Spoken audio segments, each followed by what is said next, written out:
மக்களவை தேர்தல் முடிந்து முடிவுகள் வெளியாகி பாஜக அரசே ஆட்சி பொறுப்பேற்றிருக்கும் நிலையில் தேர்தல் ஃபீவர் மட்டும் ஓய்ந்த பாடில்லை.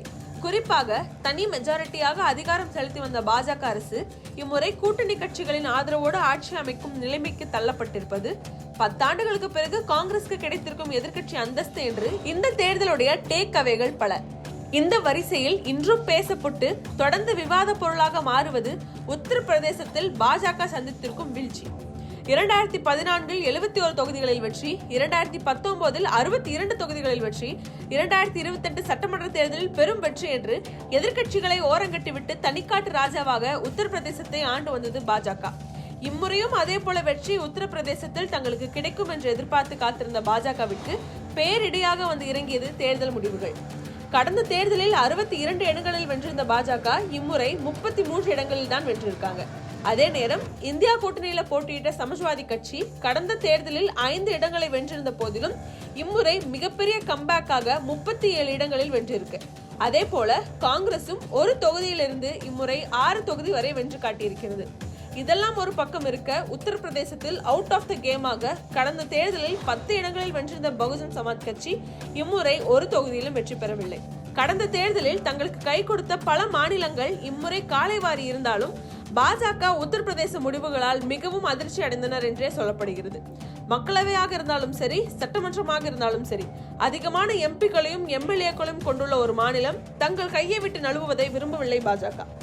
இத்தேர்தலில் தங்களுக்கு மிகப்பெரிய பின்னடைவை ஏற்படுத்தியிருக்கும் உத்தரப்பிரதேசத்தில் தோல்விக்கான பின்னணியை ஆராய தொடங்கி இருக்கின்றனர்.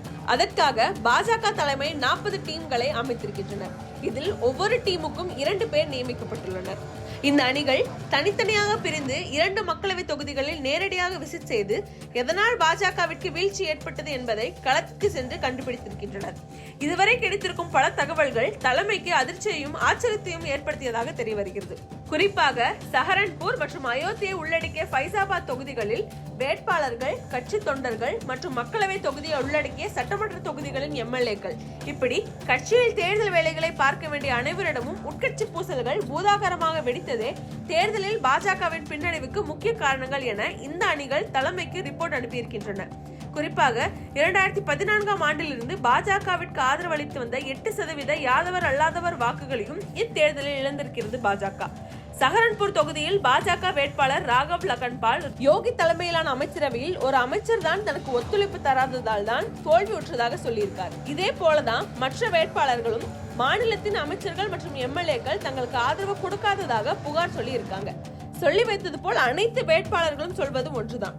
தங்கள் மக்களவை தொகுதிக்கு உட்பட்ட சட்டமன்ற தொகுதிகளில் இருக்கும் சிட்டிங் எம்எல்ஏக்கள் தேர்தல் வேலைகளில் சுணக்கம் காட்டியதாலேதான் தோல்வி என்று சொல்லியிருக்கின்றனர். இப்படி மக்களவை தேர்தலில் தோல்விக்கு அனைவரும் மாநில தலைமைதான் கை காட்டியிருக்கின்றனர்.